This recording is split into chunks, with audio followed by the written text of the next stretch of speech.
What's up guys? It's Chumdoll here with another video for you guys. Today we're going to be talking about the comparison between the Benchmade Mini Griptilian in G10 and 20CV and compared to the Hogue Mini RSK in G10 and 20CV. And today I have with me Chumdoll and Chub Chub. Hi! I meant to say Chub Chub, but anyways. Hi. Yep, and I made a drink for myself today, so it's a little bit of the margarita, a shot of some vodka, and some Trulies. And I'm not the best at making drinks, but it's a pretty good combination. I taste a little bit of everything, so let's get started with the comparison. So to begin with, one of the most basic and most important aspects when deciding a knife for people is obviously the price. So when looking at the comparison between these two knives, we would want to consider the price. The price on the Mini Griptilian runs about $175, and the Hogue Dogue Ritter Mini RSK runs about $140 on KnifeWorks. And this is a KnifeWorks exclusive, so you can only get it there. But the knife is pretty easy to get there. You might have to wait a week or two, but they keep coming in and you won't have to wait too long for the knife. But other than that, both knives are readily available. There's no difficulty in getting either one. And in that regard, neither are exclusives in a sense. But compared to price, we can clearly see that this one is $140 compared to $174, which is I would say around like a $35 price difference, even though on the surface they look quite similar. So this knife, the Mini Grip, is in sheep's foot blade with the spidey hole, but they do come in similarly the drop point blade. And so when comparing the two knives, when looking at them, we can see that the blade stock is significantly thinner on the Mini RSK, which makes the Mini RSK a better slicer compared to the Mini Griptilian. And where the grind starts, where the knife starts to thin down into the full flat grind, it also starts higher compared to the Mini Grip. So at the edge, it is thinner. Yeah, it's noticeably thinner. So in that regard, we can tell that this one is a better slicer. One thing to note, however, is that the blade length is basically the same. If we compare the two blade lengths, yeah, in the camera it's about the same. So yeah, you can see that the blade lengths are nearly identical. However, when you line the two knives up, the Mini RSK is slightly longer in the blade handle. It's longer by maybe a 1/4 inch. It's hard to tell, but that 1/4 inch does make holding the knife significantly more comfortable, since I have that just tiny bit of extra room at the end, so I can hold it. I don't need to hold the knife with my fingers really tight together. I can sort of spread out a little more and still hold it relatively comfortably. On the other hand, with the Mini Griptilian, even when my hands are pretty tight together, there's not nearly as much room, so it's harder for me to hold it with a looser grip.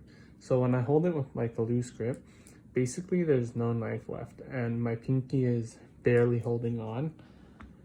On the other hand, with the Mini RSK, when I hold it with the same loose grip, I'm still able to get a relatively nice grip going and get a pretty good purchase.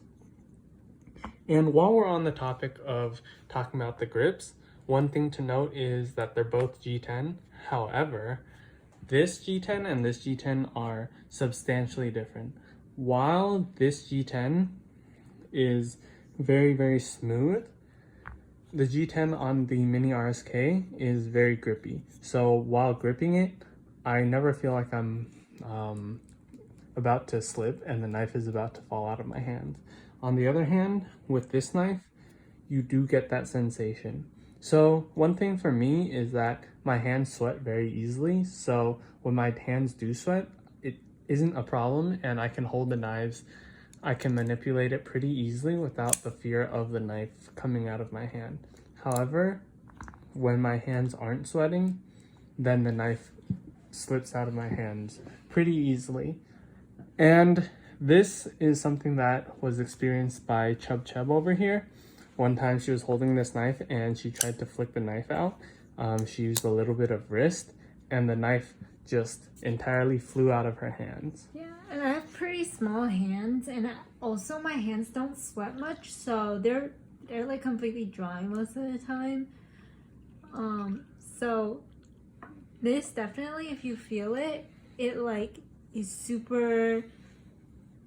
Like, oh, especially over here, it's not like, yeah, like over here it's there's like a little bit of texture to it, but over here it's completely smooth. Yeah, and the smoothness was what made it difficult for you to hold on to the knife, because right? like when you're holding on to it, you're like doing this and you need your like these fingers to grab onto it, and then if you don't do it, if you use your wrist and you flick it and you don't end up like flicking the blade out, then you'll just like flick it out of your hand. Yeah. And on top of that, the fact that the knife is smaller, right, compared to a lot of other knives, it makes it more slippery. So for bigger knives, you have more of a knife to hold on to, so it may be more okay when it is slippery, since you are able to get a better hold. But when the knife is this small, it's definitely more important, I would say, for the knife to be slippery, to be grippy. So for those of you out there who have hands that rarely ever sweat or never sweat, then I would say this is probably not the knife for you. This is a knife that will be slippery, and those times when you're pulling it out of your pocket, when you're manipulating it in your hand, changing grips, it may slip out of your hand. And that is something that is pretty important to take account of.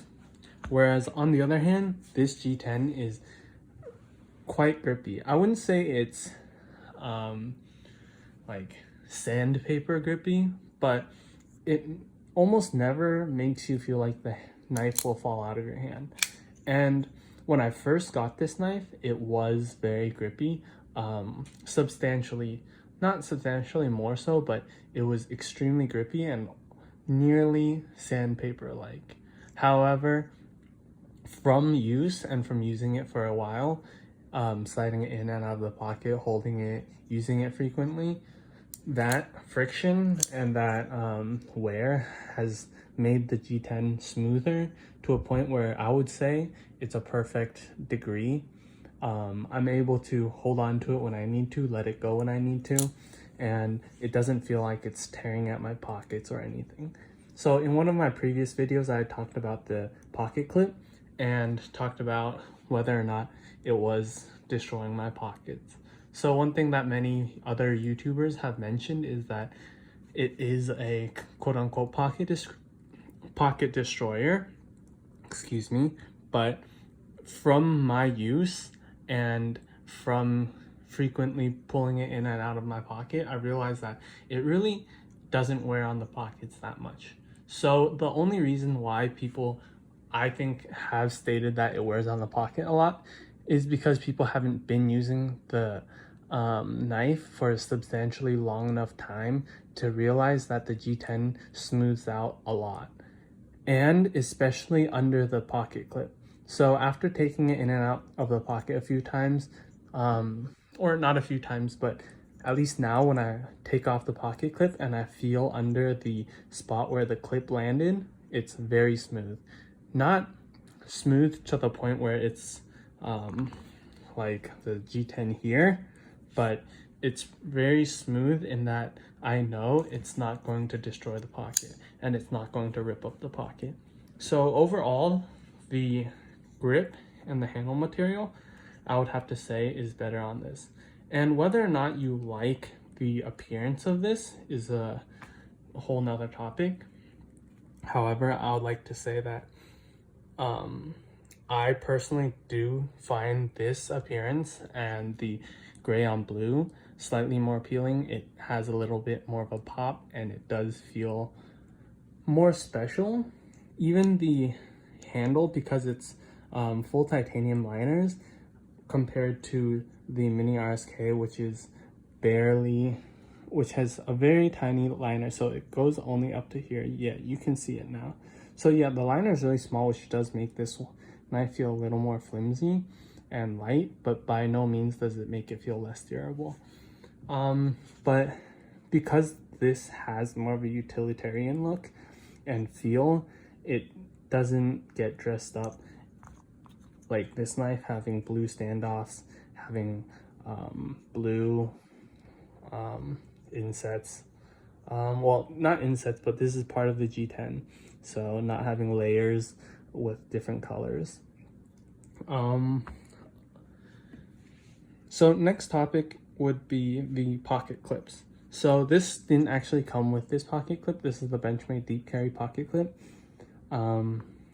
This one also has the Benchmade deep carry pocket clip. So they both currently have the same pocket clip, but this originally came with a Hogue deep carry pocket clip. And I didn't really like that as much.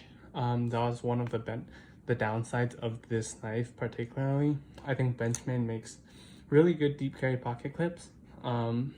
The Hogue deep carry pocket clip that came with it felt really flimsy and it didn't have good tension. So the pocket clip was really flexible, but it didn't have much tension, making it feel like it would break really easily.